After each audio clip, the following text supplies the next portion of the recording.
Mona, Vanna.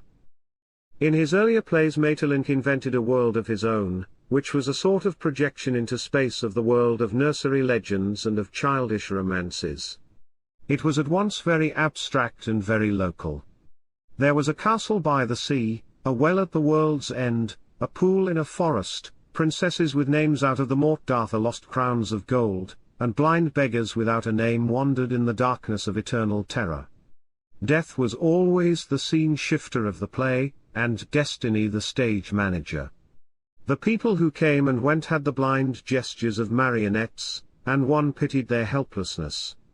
Pity and terror had indeed gone to the making of this drama, in a sense much more literal than Aristotle's.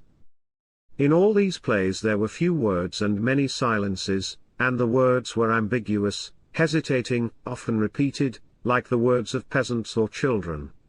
They were rarely beautiful in themselves, rarely even significant, but they suggested a singular kind of beauty and significance, through their adjustment in a pattern or arabesque. Atmosphere, the suggestion of what was not said, was everything, and in an essay in Le Trésor des Humbles Maeterlinck told us that in drama, as he conceived it, it was only the words that were not said which mattered. Gradually the words began to mean more in the scheme of the play. With Aglavé et Salicet we got a drama of the inner life, in which there was little action, little effective dramatic speech, but in which people thought about action and talked about action, and discussed the morality of things and their meaning, very beautifully.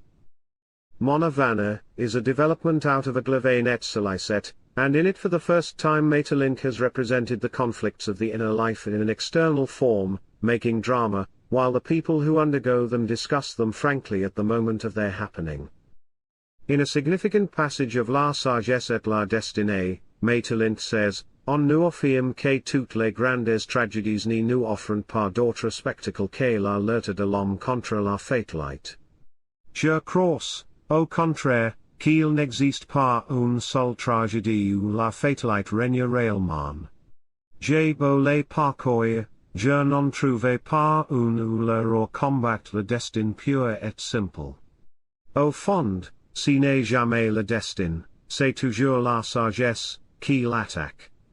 And, on the preceding page, he says, Observance que les poètes tragiques sont très rarement permettent aux sages de paraître un moment sur la scène.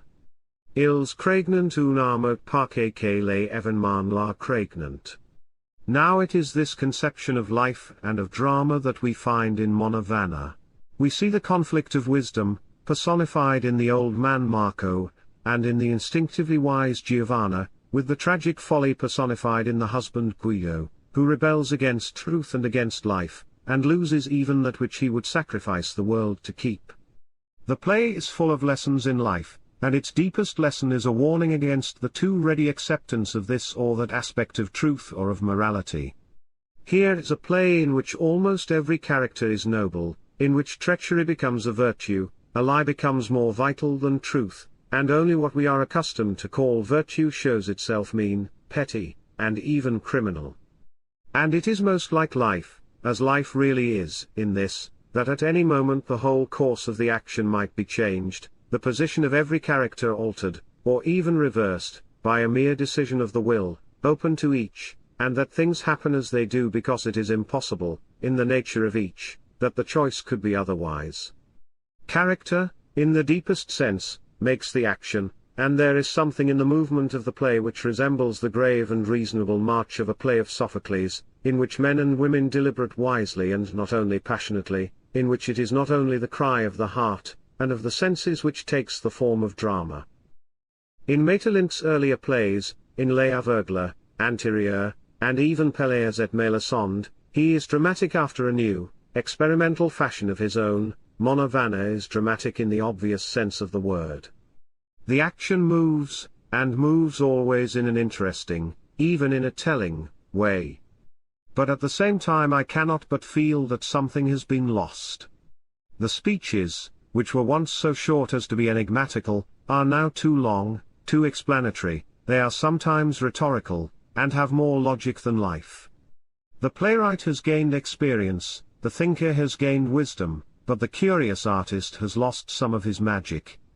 No doubt the wizard had drawn his circle too small, but now he has stepped outside his circle into a world which no longer obeys his formulas.